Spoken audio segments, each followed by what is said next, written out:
Hey everyone, welcome back to my channel and welcome back to Vlogmess.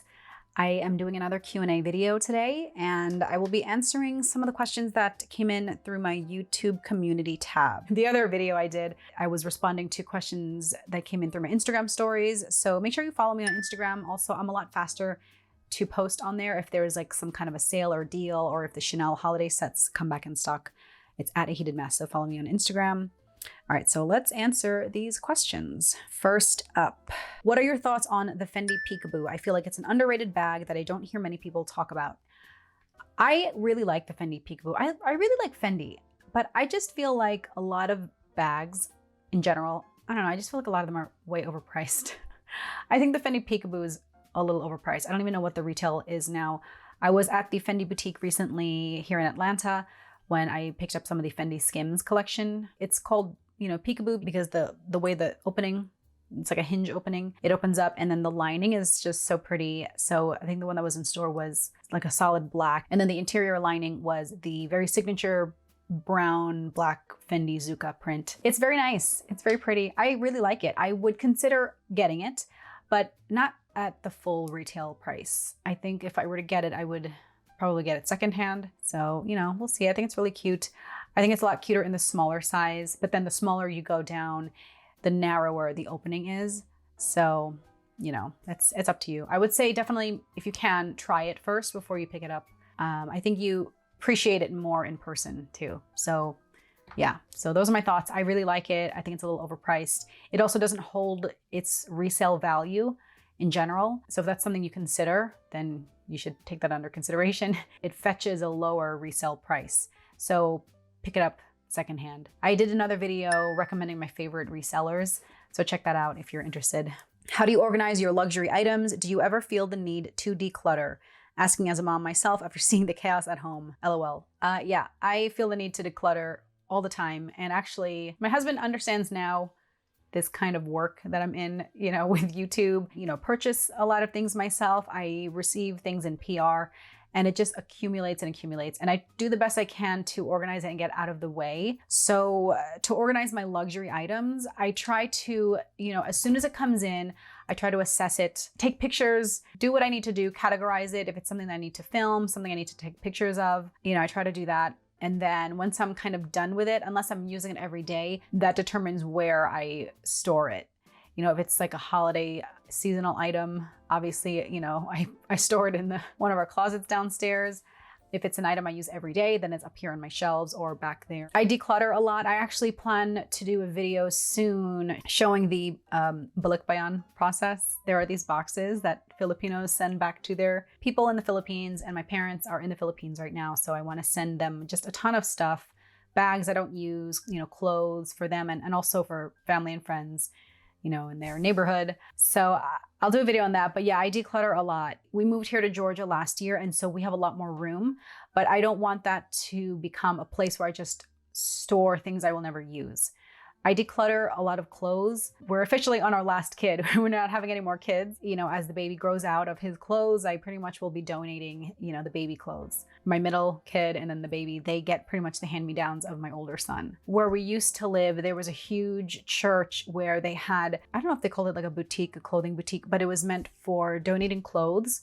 And, anyone who needs it could come in and, pick out what they needed. And these are, people who needed work clothes and, maternity clothes for pregnant, soon to be moms. I donate a lot of stuff. I can't hold on to everything. I do have a lot of stuff that I hold on to for sentimental value. I think it was Chip and Joanna Gaines that she had this tip about you can only hold on to so many sentimental clothing items and, clothing accessories for your kids. And so what she did was create basically a shadow box for each child of, her favorite baby item, baby outfit. And I was like, oh my God, that's so cute, because I have so many really cute onesies and super cute baby clothes that, they're all done with. And, they're so good. And I don't want to just get rid of it. I want to hold on to it. So you would put the item in a shadow box frame. And then even on the side, you could have a picture of your kid wearing it. I just think that's so cute. So I need to do that. But yeah, so that's how I kind of handle Clutter, my husband hates clutter. He's a very minimalist person. So already he's like, oh my gosh, this is a lot of stuff when he sees my bags and, you know, all the stuff that I get. I also get a lot of beauty and skincare PR, and I do the best I can to review it. I also use it myself. There are a lot of beauty products that I use and love and, you know, repurchase. A lot of beauty and skincare I receive, I literally cannot use everything before it expires. And so I'll try to donate that before that happens. So right now, I'm, you know, like I said, I'm collecting everything that will be sending back to my family in the Philippines. But then also if it's brand new gift sets and, you know, travel sizes and samples of things, what I do is create little gift bags for my kids' teachers. So I like to just give it away as much as I can. That's another thing that I miss about working a 9-to-5 is I literally would just bring in boxes of stuff and give it out to my friends, my coworkers. As soon as something comes in, I just have to assess it immediately. If I'm gonna use it and save it, you know, then I'll find a place to put it away. And then if not, I'll give it away. There was another saying, I forgot, it was like a TikTok video, but it was like, don't put it down, put it away. Don't put it down, put it away. And I was like, oh my gosh, I need to do that. You know, just because, you know how there's a table or a counter in the kitchen or somewhere that just becomes a dumping ground? So rather than just putting something down and forgetting about it and letting it clutter up, you need to have a home for it. So that's another advice I try to live by is assess, evaluate, give away, or home it somewhere. Like find a place for it in your home. Don't just let it clutter and stack up in piles in your house. Holiday plans, top 3 luxury brands, 1 brand/item you were excited about and got, then ended up with regrets. Love your videos. Okay, holiday plans. So we recently traveled for the holidays. For Thanksgiving, we visited our family in Florida and it was great. I just cannot wait for the day that we can finally live near our family. I feel like we've been moving so much these past years. But for Christmas, I do kind of want to stay home. I mean, you know, we were talking about it the other day. My husband and I were like trying to decide what we're going to do for the holidays, you know, when the kids get out, and we could travel again. But at some point, it's so much like back to back to back travel. I used to be able to do it obviously really easily when I was in college and I would travel back home, you know, maybe once a month or even every other weekend, it seemed like. It's so much harder with 3 kids. It's just so hard. It's a lot to deal with. So we have to do like a cost benefit analysis, whether it's worth making that trip again with the kids. So we might be traveling for Christmas and maybe we're staying home. I don't really know yet, but I do want to do a lot of fun things with the kids because again, this is my first year, my first Thanksgiving, my first Christmas where I'm finally home and I'm not working my 9-to-5 corporate law job anymore. So yeah, my Christmas plans are just to spend time with family, make memories, maybe do a Christmas photo, you know, a Christmas card again this year.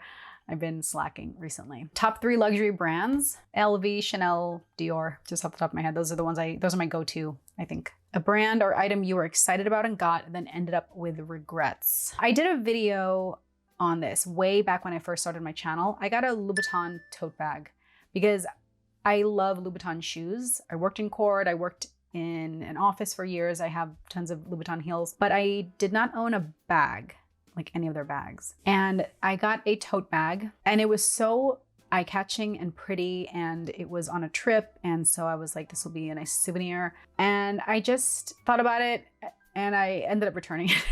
It was a clear tote. It was just transparent, clear, you know, vinyl, whatever tote with this iridescent holographic material leather. And as much as it was so gorgeous and eye-catching, it just wasn't practical for me. Like, was I gonna use it as a beach bag? No, but it looked like a beach bag. I wouldn't use it for work. So where am I going with it? It's not a practical style. It was basically an LV Neverfull style, but a Vuitton clear tote. I already don't really like the Neverfull for me as a work tote, so I wouldn't use this clear version of it, you know, with equally uncomfortable shoulder straps. So I did regret buying it and then I returned it and it was fine. A while back, LV called to see if I wanted to replace my Montaigne GM with another bag because of glazing problems. Even though mine was in perfect condition, I did because the bag was too heavy for me and I wasn't using it anymore. I got another bag of equal value, but I was wondering how often something like that can happen. I did a couple videos talking about LV repairs. That was something that we as LV client advisors, we all pretty much had to deal with repairs and the intake. And I think now they have a repair specialist, but at the time, everyone had to deal with the intake portion of it. So LV has issues where a certain bag or a certain item or product line is recalled, basically, like a factory recall. This has happened with the Artsy, I believe, and the Pochette Métis, the first version, before they redesigned it and fixed the problem. If there consistently are issues with multiple customers with the same bag, they will, pretty much issue a blanket wide recall, and even in some cases call a client and let them know, hey, there's an issue with this. You can please feel free to come and return it in exchange for something else. So the question, how often does this happen? I mean, it's one of those, it depends. Apparently it's happening a lot more frequently than when I used to work for LV years ago. So I guess that says something to the quality and the decline of their quality. It happens as often as LV feels they need to make up for their lack of quality control, as often as customers are complaining about it. So yeah. How long have you been collecting luxury pieces, and what was your first one? My very first luxury item was the LV Speedy 25. I talked about this in one of my previous Q&A videos. It was my very first item. I was always working in high school. I worked as a waitress, and then I worked in, retail, like a boutique, because my parents, they never really gave me money for things that I wanted. I never wanted for anything that I needed, food, clothing, shelter, but the fun things that I wanted, clothing, whatever trendy clothes, trendy bags, I had to work for myself and pay for myself. So I worked as a waitress, I saved up my money, and I bought the LV Speedy 25 monogram, and I still have it and I still love it. I don't use it as much, but it is a bag that has such sentimental value to me, and I will never get rid of it. And that was when I was, I believe, 16. I was a junior in high school. It's been decades, okay? It's been a long time. What is your most favorite luxury piece? Do LV employees get to use the employee discount at the other LVMH brands? Now, I did a video on the LV discount policy, and the short answer is yes. LV employees sometimes are able to enjoy the discount of another brand within the LVMH family, the LVMH group. When I worked for LV, we were able occasionally to participate in the Dior employee sales, the Marc Jacobs employee sales. I forgot what other brands. And so it depends on that brand if they, allow that, if they allow LV employees to come in and purchase. However, I will say that I'm pretty sure even now that courtesy did not go the other way. So employees of other LVMH brands like Celine employees and Dior employees, they could not themselves go into LV and say, oh, can I use an employee discount on this bag? The other employee brands may have been invited to the LV like employee clearance sale for seasonal, ready to wear and shoes and stuff like that. But it is not always the case. So yeah, they can't always do that. Oh, your most favorite luxury piece. That's a tough one. I feel like it changes a lot. Like when you say favorite, I mean, how do you define that? Is it one that you use all the time? Is it one that you just love for sentimental value, but you don't really use it?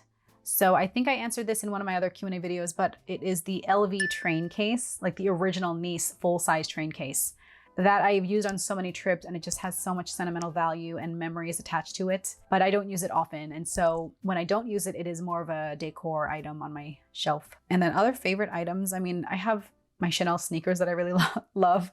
They're so comfortable and lightweight. Best luxury brands to buy bags from as an investment to resale after some years of use. Number 1 is Hermes. Number 2 is Chanel. It's not even a debate at this point.